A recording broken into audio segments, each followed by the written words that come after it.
Welcome back to Hot Takes and Deep Dives, and I am here with Jeff. Why are you laughing already? I don't know. Okay. I don't know. I guess I'm like, oh, do they know it's me? Well, they're about to really know it's you. I am here with Jeff Hiller. You might know him from American Horror Story, New York City, where you were the creepiest of all creeps. Or you might know him from the Bridget Everett Show, Somebody Somewhere, or as your husband calls it, Nobody Nowhere. Well, he didn't. He was just there. But yes, exactly. I have been accused of it being called Nobody Nowhere. Yes. Your brand new memoir, An Actress of a Certain Age, is out this June. Right, June 10th. Are you excited? Yeah. Happy Pride. Hi, Jeff Hiller. Hi, how are you, Jess? I'm good. How are you? I'm good. Thank you. We've already covered a lot of ground. We think Jeff actually listened to Finding Fire Island. I think I did. I do. Yeah. I mean, all the people you mentioned interviewed, I'm like, I remember them talking about Fire Island. So I could be wrong. And you know what? I've definitely done a double listen, so I might just re-listen. Oh my God. And you were saying that the irony is that all those people have a different Fire Island experience from you.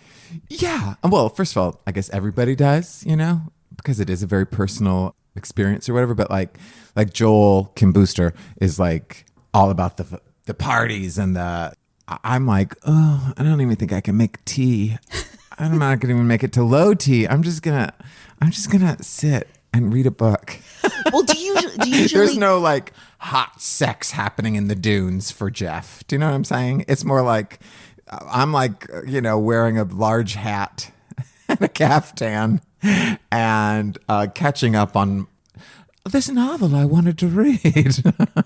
Well, so when you go with friends, are you typically in the Pines or Cherry Grove? Well, when I first started out, when we were actually like paying for a place, but like not a full summer share, we're talking like a week or sometimes like a weekend, like, and it would always be like in September, like post Labor Day, because I was broke. That's when I stayed in Cherry Grove all the time. And so that's where I first went, and so I kind of loved it.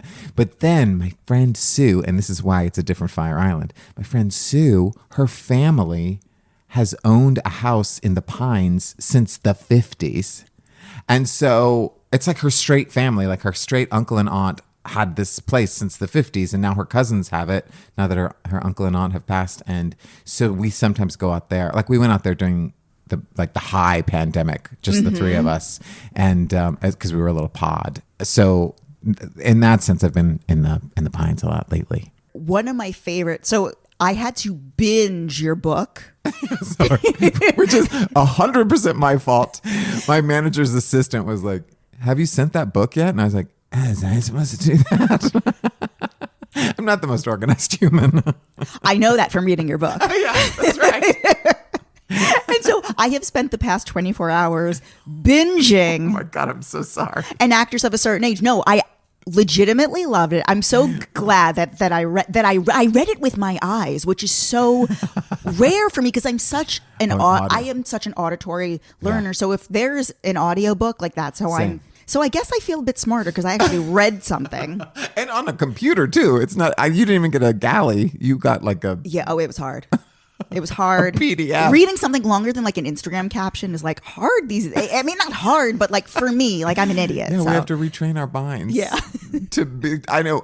Well, when I was sending it out for blurbs, I was like, I'm so sorry to make you do this. And they're like, to read a book, like a fluff book, and I was like, what? I couldn't even read a pilot script at this point. But obviously the story that jumped out at me was your husband was already on Fire Island. The story of you miscalculating the train to the ferry and you missing the ferry. Yeah. I mean, it tale as old as time. Like we've all been there. Can you please share this story? Sure. This to me is so, this makes you the most relatable person. Truly. Because I'm a mess. Well, yeah, my husband now, but we were just dating at the time. And this was the first time I was really going to meet his friends. And so they were all out on the Pines and, doing the gay thing of renting a house together. And I couldn't go. I can't remember why I couldn't go. probably I was doing a show called The Awesome 80s Prom. And I'm like, that. Anyway, it doesn't matter. I was doing a show on a Friday night, so I couldn't come out until later. And so I wanted to impress his friends. So I knew I needed to be there by 1:30 lunch. And I did all of this math of figuring out like what time I would need to get onto the subway to get to Penn Station, what time Penn Station would get me to whatever, Sayville. Yep. And then figuring out how to, because this is before Lyft and Uber, so I had to figure out how to get from Sayville to the ferry. Did they have the vans at that point? Yeah, I think they did. Okay. You could just pay cash and it would be like 6 of you in there. Yes. It is a cash only offer. Yeah. It is $6 cash. Yeah. I knew it was 6, so it must have been the vans. So I think I did the vans. And then we drove to the ferry, and there was one leaving for, some straight place. Not it was sick because I just read the book. Let me be your fact checker. It was Sailor, because the line in the book is that it was Sailor's Haven, which actually sounds like extremely gay, but is aggressively straight. Yes, exactly. And I was like, Neil, I'm not going to make it. The ferry doesn't even leave until 2:30 or something. So it definitely I wouldn't be there by 1 o'clock or whatever. And he was like, just get on that ferry and take a water taxi, which like we're already into like territory that I cannot handle. I just do not have the executive functioning to figure out how to do a water taxi. But I did know that they were on the bay side. But for some reason I got off somewhere, and it was like there was all these straight people, and they were aggressively straight. They were like, and I wasn't in the gayest of gay drag, but when you go to Fire Island, you're not worried about like having a kerchief. Do you know what I mean? I think I had a bandana on maybe in my hair, which I enjoy on a ferry. And so I was like a little like, oh God, butch it up, Jeff, butch it up in your short shorts. And then I was at this weird, I don't know what it was. It was like a sanctuary. No. Oh, were you in the sunken forest? Yes, the sunken forest. And it was like, it's a path. Yes, but it was like trees, beautiful trees. And all of a sudden I was on the beach, and I was like, I'll never make it back to the bayside where the water taxis are. So I'm just going to walk down the beach to Fire Island, or to the Pines. And I had a rolling suitcase. I had done all the on the sand. On the sand, so I just had to carry it. And I had done all of the work of planning the timing to get there, but I hadn't done the work of like, I should bring water and sunscreen. And so I was burnt. I was dehydrated. I was hauling a rolling suitcase in the sand. And my husband was like, you need to get it together. And I exploded on him and said, I can't get it together. This is who I am. Love it or leave it. like this is what your mother had been like. Yeah. My mother for like my whole life has been like, Jeff, you need to be more organized. She would always be like if I came home and I'd be like, there's a report due tomorrow. She'd always be like, and you were absent on the day they assigned it. Is that what's happening? That kind of thing. So yeah, I'm a real mess, but I did get to Fire Island. I almost left immediately when we had the flight, but I stuck it out. And now 17 years later, we're still together. What made you stick it out, aside from the fact that you would never find the ferry and get your way back? Exactly. It was like, I need his help getting home. No, he's just a good person. And if he had fought back, if he'd been like any sort of attitude, I would have been like, I would be single now. But he's really good. He's been through a lot of therapy, and he was like, oh, I apologize. I didn't realize that. Let's talk this through. And then he de-escalated the situation, and then I felt like an idiot. The second most relatable thing to me about you is that the fact that the two of you met on chemistry.com. Yeah. Which was, I guess, was that the gay version of eHarmony? Exactly. So I also, in my like very early, like in my 20s, every person I've ever dated seriously, I was on like Match.com where you would you'd be writing emails, right? Like full letters. It was very Victorian. To people. Did you ever use the site Planet Out? God, I thought I used them all, but I don't think I did do Planet Out. No, I should have. I met one of my best friends on Planet Out. Oh. We went on one date at a diner in Queens, but it wasn't a date. It was like immediately we were like talking shit. Like it was immediate like friend vibes. And the reason why we clicked was because her screening. This is also, we had screenings. It wasn't like your name like the way it is on apps. Right. And her name was something alluding to Fiona Apple, who I was really into. I love it. Those are the, I mean, I guess this has a negative connotation, but those are the dog whistles you look for. Yeah. But are you just so relieved that you never didn't have to date in this sort of the modern, with like apps, and the swiping and the grinder and who was telling me about John Hill? Do you know John Hill? Oh yeah, I do know John Hill. We were hanging out and he was showing me sniffies. Which is basically like everyone is having sex in a public restroom, like as we speak. Like if you looked outside, like everyone, it's just. Wait, and they advertise that right now I'm going to have sex in the restroom? I'm not an expert on this. You have to talk to John. But it's literally like people who need to have sex like in the next like minute, very short amount of time. Like it's just like public places to just like fuck. And I'm like, wouldn't you just like jerk off? My question is, why wouldn't you just jerk off? Like that's so to me. That's like, okay, are we venturing into like, how is that not sex addiction? But far be it for me too. Yeah, I don't know either. I'm not gonna.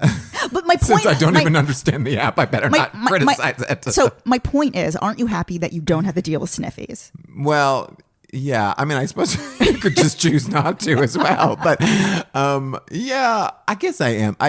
Sometimes I think like, oh, Grindr sounds easy, but then people will be like, they just blocked me. Like I have all these younger friends from being an actor, and I'm always like, yeah, but when you were in the bars and people would like reject you in the bars too, and then you'd have to watch them. I would rather be blocked. I would rather be ghosted than have to watch the person who was like, no, then like dance with someone and you're like, oh yeah, that person is hotter than me. you like traded up. Like I tell like when I talk about dating with my male friends, I'm always like, you do not like this sounds like you dream scape. Like it's incredibly hard. Like with women, it's so like I would give anything if I could take a pill and immediately turn into a gay man. Like I would have done it 20 years ago. Like everything just seems so much easier. But I don't know. Well, the sex does seem easy, but I know a lot of lesbians who are like, yeah, we just hooked up and that was it or whatever. Did you read the Ione Skye memoir? No. Oh my God, you've got to. It's wait. Really, what is the movie? good. What is that movie? What's her iconic movie? The movie is called Say Anything, but her book is called Say Everything. Oh my God. And it's, of course, Say Anything. Yes, exactly. Yeah. And it's really good. And it turns out she is, I don't know how she labels herself, bisexual or something like that. And she talks a lot about like sex with lesbians it's just sex. Oh, I'm very into this. Oh, I got to listen to hopefully she did an audiobook. I listened to the audio. It's great. It's great. It's her reading it. She's got a good voice. It's called Say Everything. Say Everything. And it's great. Yeah. I love a memoir. That's in the book. In my memoir, I talk about how I love a memoir. Well, and I read them all. The first stroke of genius in the book is that all of the chapters, like chapter 1, and I didn't realize this. I just I didn't look at the table of contents. I just immediately started the first chapter. Right. And the name of the first chapter is Girl Walks Into a Bar. And I'm like, that's the title of the Rachel Dratch book. And then I'm like, oh, this is like the shtick. Like every chapter is a title of a woman's memoir of an actress. There's not only women, although I really only ever read women. There is one man in there. But I have to tell you, it's the one book I didn't read. Wait, I noticed. Wait, was that RuPaul's? Who's well, RuPaul's in there. So is Alan Cumming. I did read both of those. But there's one by Tim Allen, and it's the only book I didn't read. But my editor was like, I want the titles to match the content of the chapter, and his book title matched the content of the chapter so much that I did put it. So he's the only person I haven't read. Everyone else's book I've read. Two iconic lesbian memoirs that, tell me if you've read these. Okay. Number 1, Find Me by Rosie O'Donnell. Oh, of course I read Find Me. Are you kidding? Yes. In which she talks about basically befriending this stalker. Yes. That is a fucking wild book. And then there is another book. Celebrity Detox. Oh, you mean of Rosie's? Yeah. Yes. But, okay, she talks about, in Find Me, she talks about Carolyn. And that's her friend Carolyn Strauss, who's also the producer of Somebody Somewhere. So I was like, oh my God, you're Carolyn Strauss. I know you. And then, but there's also this Armistead Maupin novel called, I think, Night Listener or something like that. That is the same story of being catfished, and it's by the same person. Whoa. It was based on his experience with the same person who catfishes, because that person pretends to be a child and also an adult, and then they have like a romance. As you're talking, I'm remembering the person had multiple personalities. It's a really good book. You should read it. That's Find Me by Rosie O'Donnell. And the other one, have you read Unbearable Lightness by Portia de Rossi, which is sitting right over there? Oh, is it? Yeah, I read that one too. That is one of the juiciest. Yeah. And also, I think she's just so vulnerable in that one. Like, and it doesn't feel like, sometimes you can smell the people putting stuff on, and she really just feels like, I'm just going to lay it out there. It feels like there was not a ghostwriter at all. No. No. Yeah. It's great. It's a really good book. I mean, leaving Alexandra Hedison, who she was with to date, to be with Ellen. And now that person, Alexandra Hedison, who was in The L Word, by the way, is now married to Jodie Foster. Oh, really? Yes. Oh, I didn't know that. Oh, that's good. Yes. I love lesbian Hollywood. No, you didn't see them accepting Jodie Foster accepting the Emmy from Bed in the pandemic with the two of them. I mean, I did see that, and that's her wife. Okay, but I didn't realize that was someone who used to date Portia. Yep. Oh, good stuff. Mm-hmm. Well, that's because I read Ione Skye's book just now, but before that I had read Kathleen Hanna, and they were both married to Ad Rock, and so like hearing both sides of that was really interesting, because I read Kathleen Hanna's like, I don't know, just when it came out less than a year ago. So it was really, he seems like a really great guy, Ad Rock. They both are like, we're not going to talk any shit about him. He is really good. I don't know. There you go. Oh my God.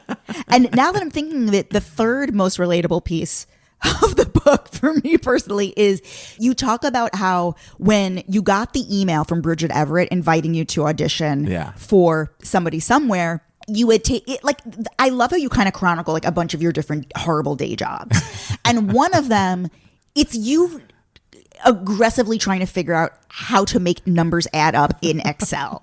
I still don't know. What was that job? And because Excel as well has eluded me my entire life. Well, it's so funny because that job, that was like later in my career. I was really humiliated. Was that your last day job? Because you got the show. Well, I taught improv some more since then, and then I've done a lot of like things that I've just done for money, not for art since then. But it was the last like day job, like humiliating. It wasn't humiliating. It's not like the people were it actually sounded very stressful. It was so stressful. And my friend who I told you whose family has a house in the Pines, my friend Sue, she's the one that got me that job because she worked there. And it was called Physicians for Human Rights, and it was a wonderful organization. It's sort of like Doctors Without Borders, I think, where they're sending medical professionals to places that are war-torn. And at one point, they did ask me to get a visa for someone to go to Afghanistan. And I was like, no, I can't do it. I don't know what you're talking about. I wouldn't even know where to begin to do that. And they started to talk me through it. And finally, they were just like, we'll just do it. But most of it was doing these spreadsheets for budgets, but you had to not only make them add up, but like oftentimes you would have to like change rows, but you had to change the full row, not just the one part. Hell, this is hell on earth. And then they really wanted it like color coded and stuff. I remember being like, when I finally discovered how you could highlight a whole section and make it pink, I was like, oh my God, I figured it out. It took me so long. And I only worked there for 3 weeks, and like 3 weeks. Yeah. Was it a lot or a little? It was like, it was so stressful. And when I was done, I was so happy. But I was there when I got the audition. In the middle of that the Excel panic, you're like, oh, well, this is a good time to check my email. And that's and please don't ever hire me to temp at your place. I'm terrible. I was super stressed, and instead of working, I just checked my personal email. But that was the moment that you received the email from Bridget. Yeah, it was. And you talk about how you actually, people may assume I guess I guess because the acting is so familiar and comfortable, you do really get the vibe that you, Murray Hill, and Bridget were all friends prior to filming the show. But it seems like you weren't super close with Bridget. No, or Murray. I barely knew Murray, but we lived together because it was during sort of high COVID, and so we lived together while we shot season 1, and that really is what bonded us. But yeah, I didn't know. I always say we had each other's emails, not each other's cell phones. So I had met her at Joe's Pub, and we'd sort of hung out while we were doing shows at Joe's Pub together, but we never hung out personally. I'd seen her.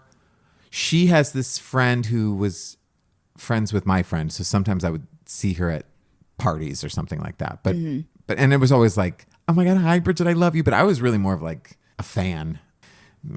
I shouldn't say this because this is about my self-esteem, not about actual truth. But I always felt like she was like, oh boy, this fan. Because every time I'd see her, I'd be like, I saw a show and it was so good. I love the part where you held the guy up on with your feet, you know. Well, I mean, the tables have turned because, so I went to Murray Hill's Christmas show this year at Joe's Pub, and it was the show that you were a special guest. Right. And we were hanging out, you know how like the backstage or whatever, the backstage is kind of right by the bathrooms there. And I was with my friend, and there was a gaggle of aggressively heterosexual women. And you come out and they reacted to you. You would have thought it was you would have thought you were Harry Styles. Okay. Well, that was a rare sort of cold audience. No, that's not normal. No, they shrieked, and then you like shrieked back at them. Like I was like, I think I said to my friend Mark, like, oh my God, like, look at Jeff Hiller. Like, kill it. He can get it with these women. And I did. I had so much sex that night.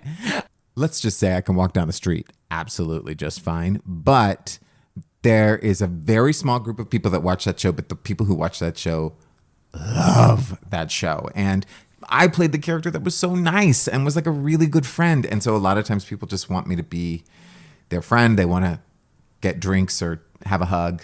And you guys filmed it, what, in a suburb of Chicago? Yeah. Mm-hmm. It's almost like a rural part outside of Chicago called Lockport, Illinois. Yeah. And you live together in a house? Yeah. We got an Airbnb, and we all lived together in a house for seasons 1 and 2. And then... How big is the house?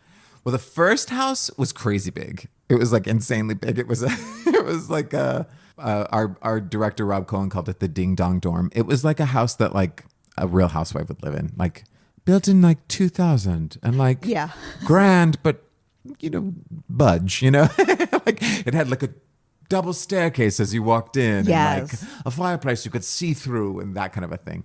But it was also an Airbnb, and so they didn't have a lot of furniture, so there was just like stuff that was in their house that they don't want anymore. So there was like one Papasan chair and like 6 dining tables.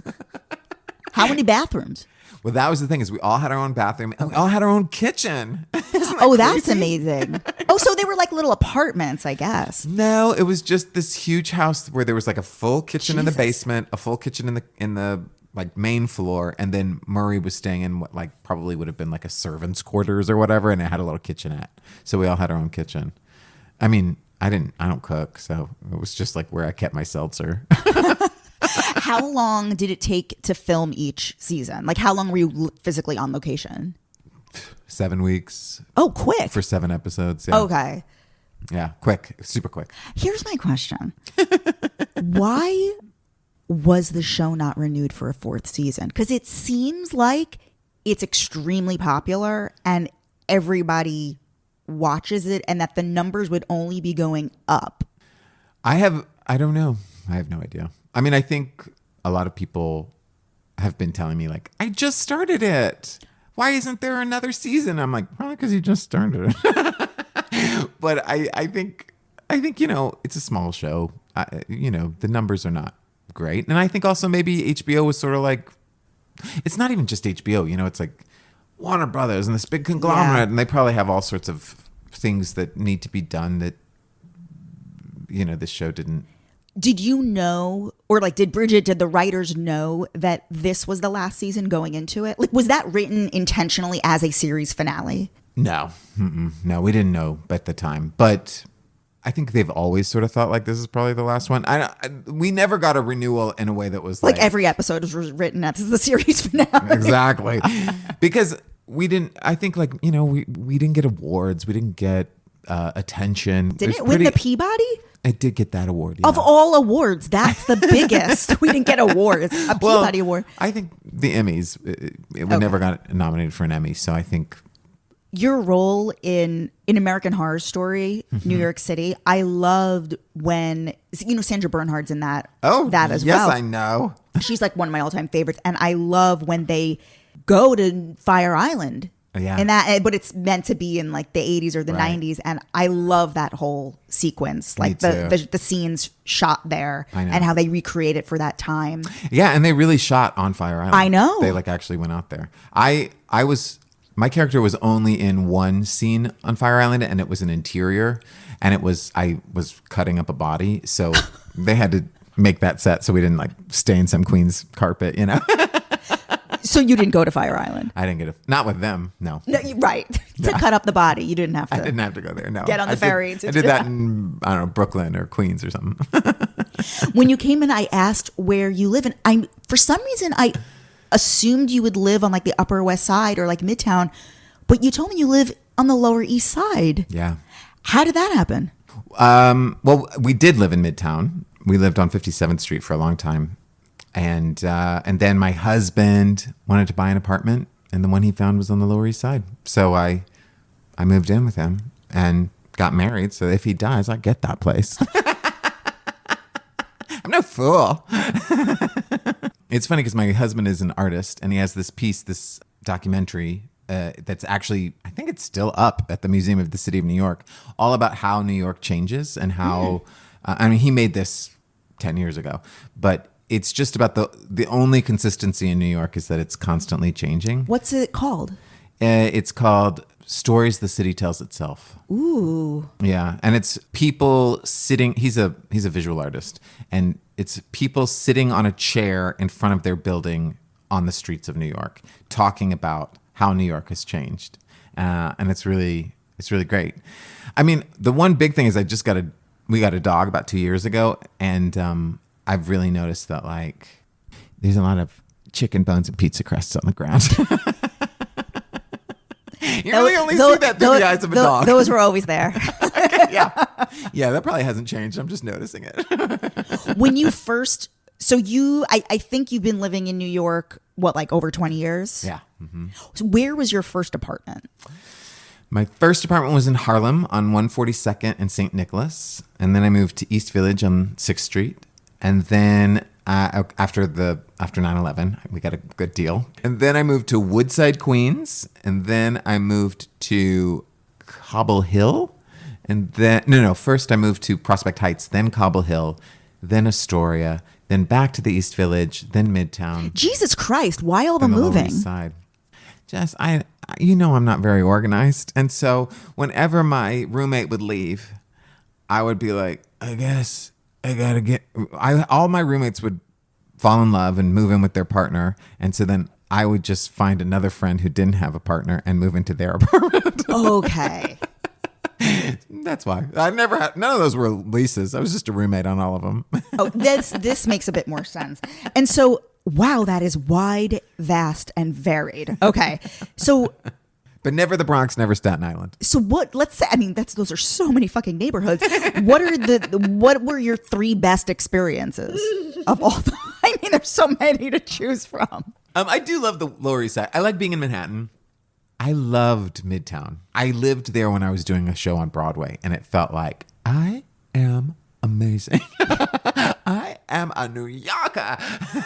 So you were on 57th and what? 9th. Between 8th and 9th. In a big high rise. We got it right after the recession happened, and we lived on the 43rd story.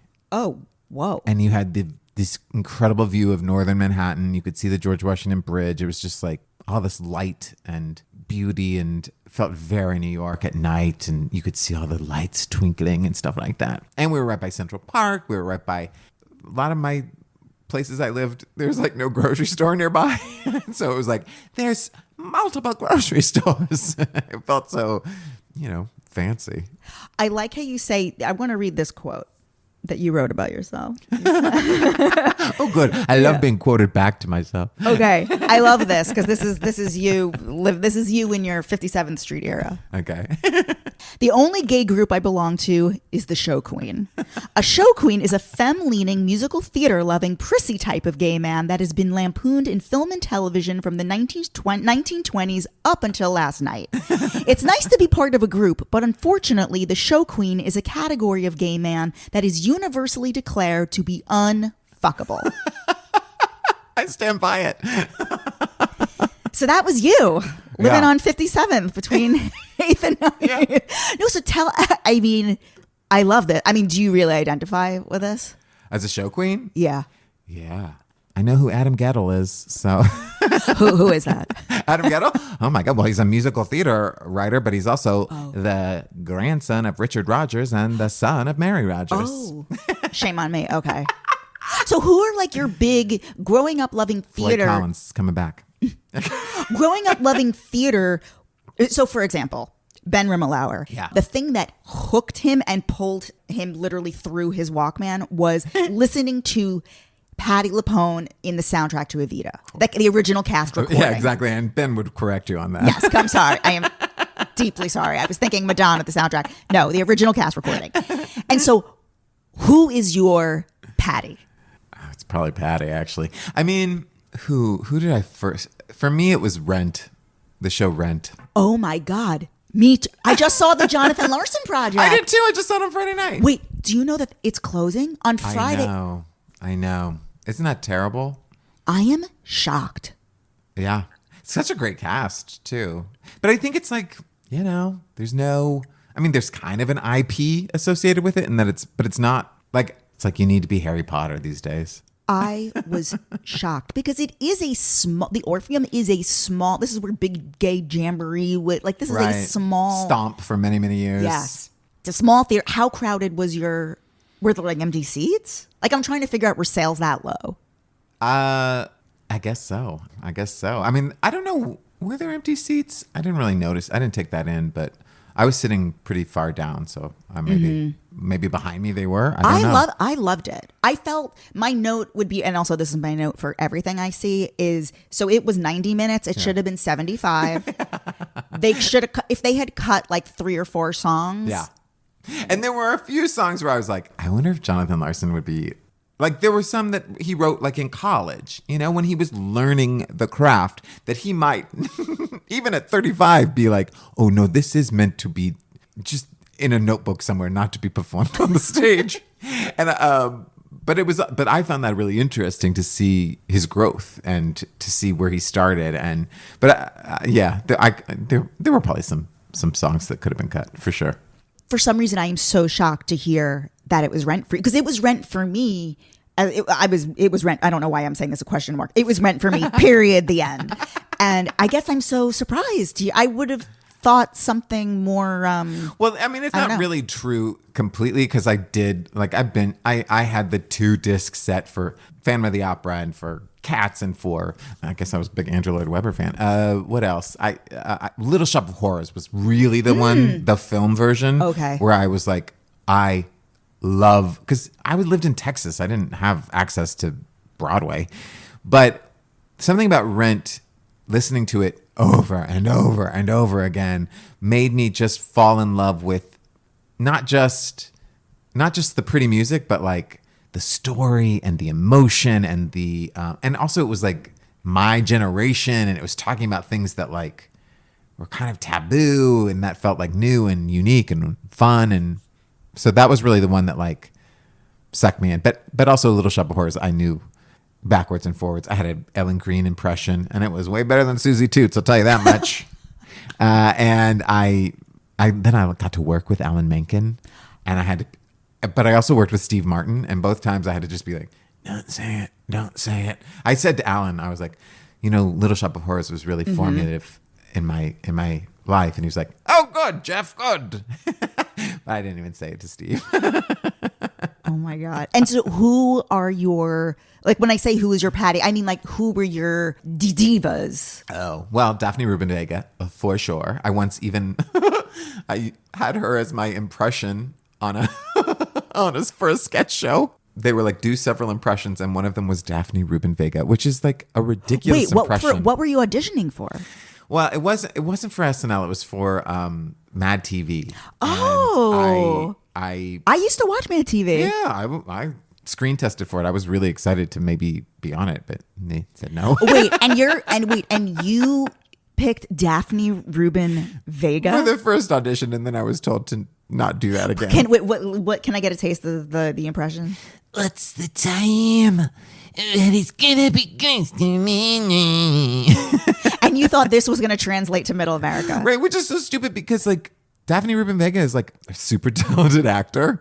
She's not involved in any sort of weird controversies. It's not like she's some sort of crazy person who needs to be made fun of, or there's no like built-in reason why you would put her on a sketch. It doesn't make any sense, but I did it. That's amazing. They just announced that they're reviving Rocky Horror on Broadway. I saw that. Well, that was one of the first shows I saw when I moved to Broadway. Did you moved to New York. Did you see Daphne Rubin-Vega in it? I think she was already gone. No, I think she was in it. She was in it. She was in the one that I saw. Yes, she was. There you go. Yeah, and I was like, oh my God, that's Mimi from Rent. And I've actually since met her, and it's very exciting. I met her on the strike line, and I was like, oh, hi. This recent strike? Yeah. Oh, that's amazing. Yeah, it was really exciting. But they're reviving Rocky Horror for next spring. With the director, I think is the same director from O'Mary. Oh, really? Oh, that's great. Yeah. It's going to be at Studio 54. Yeah, which, wasn't it there in 2000 too? Maybe. So exciting. I actually did Rocky Horror at Bucks County Playhouse, and maybe there's some problematic things. Wait, I want to say something about Rocky Horror. Yeah. Well, but I love that show, and I listened to the cast album constantly long before I went to the midnight showings where people shout back at the screen. In fact, when I went and they were shouting back at the screen, I was like, "Can y'all shut up? I just want to watch the movie." 2 years ago, I was at Cherry's in Cherry Grove. The place right there. Yeah. And one of my favorite queens, he goes by, his drag name is Boudoir LaFleur. And on Instagram, it's Drag Witch.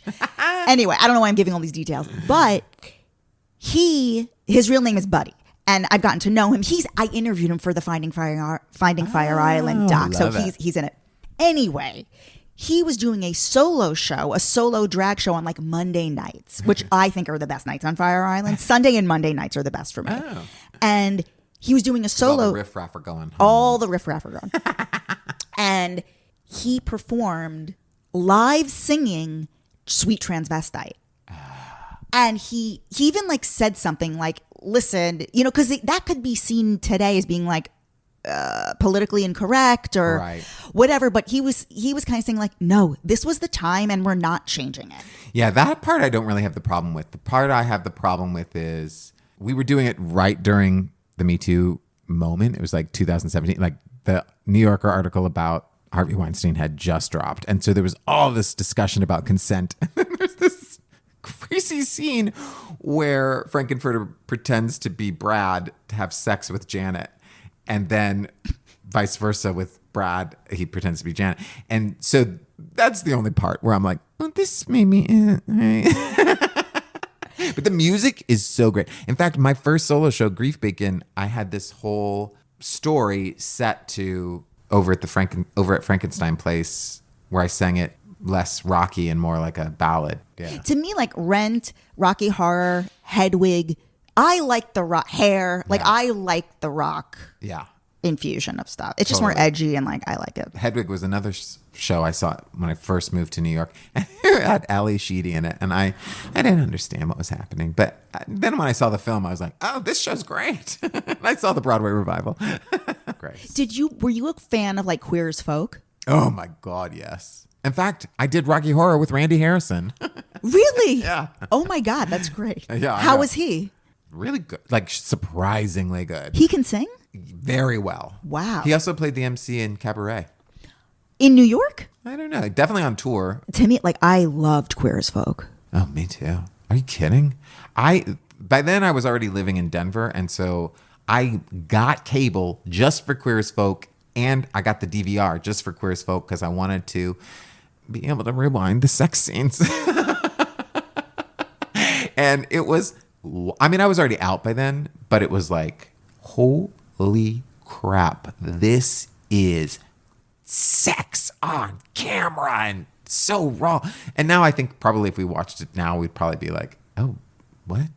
Oh, I do like a rewatch every 2 years. Oh, do you do? Oh, with my friend, we're pressing play at the same time. My friend Steve, we go through like the first 3 seasons, and no, it's still, I can confirm. Oh, it's not. Does not. I do often think like, would this air today? I mean, they rebooted Queer as Folk on Peacock, and it got canceled. Yeah. After a season, like Very they never promoted it. Yeah.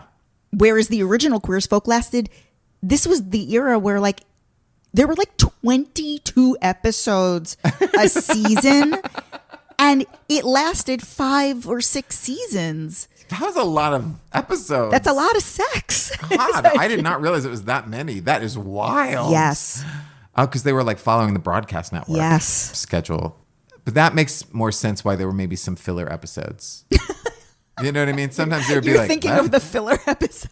Well, there were just some things that I remember being like, well, that's kind of ridiculous. Like, remember when he's getting a blowjob and the guy comes up from like sucking him off and he's like, you should get checked. I felt a lump on your chest.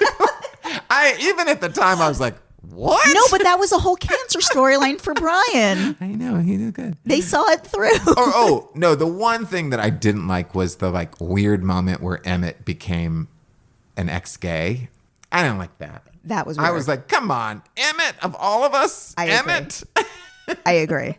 But the reason I'm saying that is because I was so passionate about that show. That's the only reason I know all of these things to have quibbles with. It was so important, like not only pop culture wise, but like life wise. I feel like in another timeline, you could have played Emmett. Oh no, he's so hot. He had abs and stuff. No way. They wouldn't want me naked on that screen. I don't know. I feel like I feel like that's a. You know, he's like a television producer now and writer. I know. Like a super successful. He produced The Fosters. Exactly. You talk about how you're a total like self-help junkie. Yeah. And I want to talk about, do you meditate? Every day. Every day? Every day. How do you meditate? Well, I used to do transcendental meditation, but twice a day, but now I'm really down to just once a day. And sometimes I do transcendental meditation. Sometimes I do like, I have Headspace membership, and then sometimes I'm really into oh God, Jess, this is so vulnerable. I'm really into internal family systems as like did you ever read Body Keeps the Score? I have friends who have. So it's one of the therapies that they talk in that. It's not like a self-help thing. I mean, I guess it is self-help, but it's also therapists do it. It's not just like pop culture self-help. Okay, here's the thing about TM. Are we like 9 months away from a Netflix expose about transcendental meditation? I mean, maybe. I don't know. But what I will say is I did it. I paid so much money to learn how to do it. Well, but this is the thing. They give you a mantra. Yeah. The mantra could be, it's actually like it's a thing that. Like a Sanskrit. It doesn't mean anything in English. Right. And that's it. That's what you're paying for. Yeah. Right? Yeah. Well, like, what am I missing? And there's it's a whole week-long course and you learn sort of how to meditate. It's like a meditation class. I don't know that you need to pay all the money for that because it is pretty simple and you could probably just get Headspace or 10% happier or whatever. But it didn't seem culty. It was like, it seemed more like they really valued this process. But there's not a structure where you could be taken advantage of in a culty way. And they didn't try and keep you. I mean, they still send me emails saying you can pay money to do this retreat. So I guess that's kind of culty, but they don't care if I don't do it. They're not coming on my door and wrapping my knees or whatever, branded me. And you write in the book how you immediately forgot your mantra that they gave you. Immediately.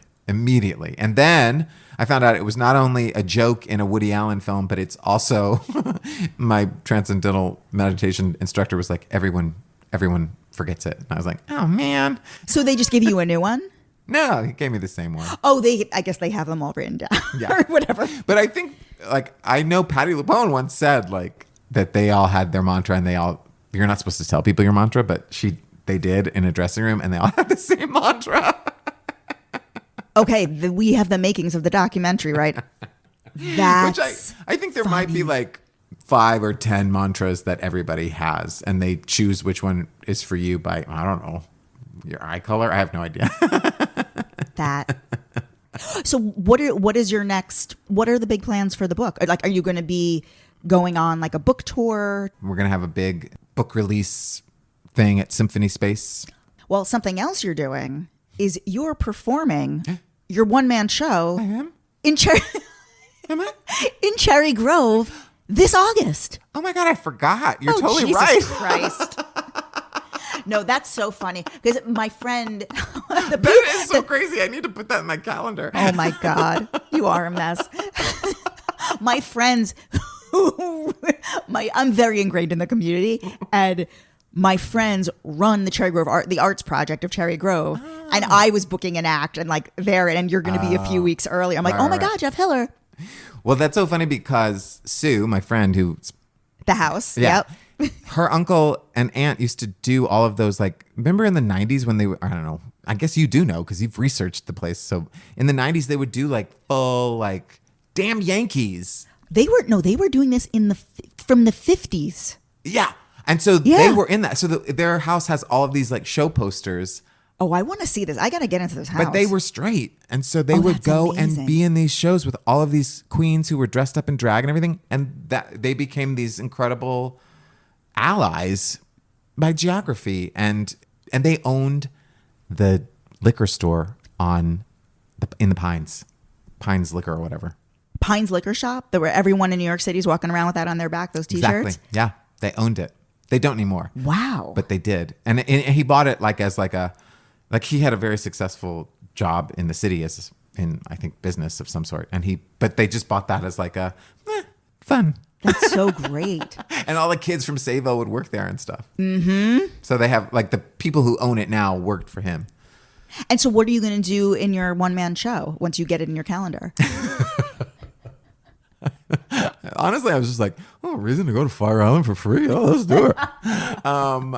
I am doing this show called Jeff Hiller is Basic, which I've done at Joe's Pub. And it's just an hour of stand-up about... So my book is all of my old solo shows. I've done a lot of solo shows. And I have just turned those ideas and thoughts into this book, which some are expanded and stuff like that. But that's why the book has 3 asshole stories, because I realized in doing these shows, I was like, I have 3 stories about assholes. How is that possible? And so that's why I was like, maybe that can be sort of a fun Easter egg in this book. That's so well. I'm going to be at that show. It's August 16th, which is all. Yeah, put it in your calendar right now. And also, the other thing you should have in your calendar for August 16th, that's Madonna's birthday as well. So you should know that as well. Oh my God, my Leo Madonna. I know. He's literally putting this in his calendar right now. His own. Oh my God, I really didn't date. have it. That was insane. Basic at Cherry Grove. I'm excited to go. I'm so glad you brought that up because oh God, do I have something? No, I'm good. Oh, good. I'm glad you don't have a conflict.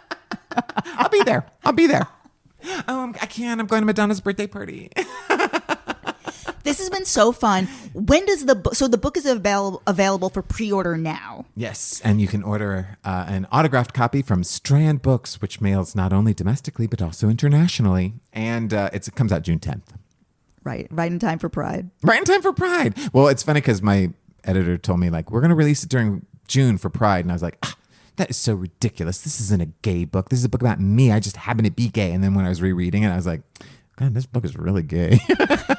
My final question for you, Boom Boom Jeff Hiller on Instagram. It's just Boom Boom Hiller. Oh, boom! Excuse me. Boom Boom Hiller. Is that a nickname? I so regret that. It's like something I chose on a whim, and it apparently some people call taking a poop a boom boom. That is not what it is. I was not aware of that colloquialism. I just used to always say, whenever anything would be like slightly dirty, I'd always be like, boom, boom, baby, yeah. And so sometimes people would call me Boom Boom. And so then I just didn't want to. I think I tried Jeff Hiller, and it was like a guy who sells beta fish. So instead I did Boom Boom Hiller because, what are you going to do? I wasn't the first there. I love it. This has been so fun. I feel like you. we've all learned a lot. Including me about the dates of my show. Thank you so much. This has been so much fun.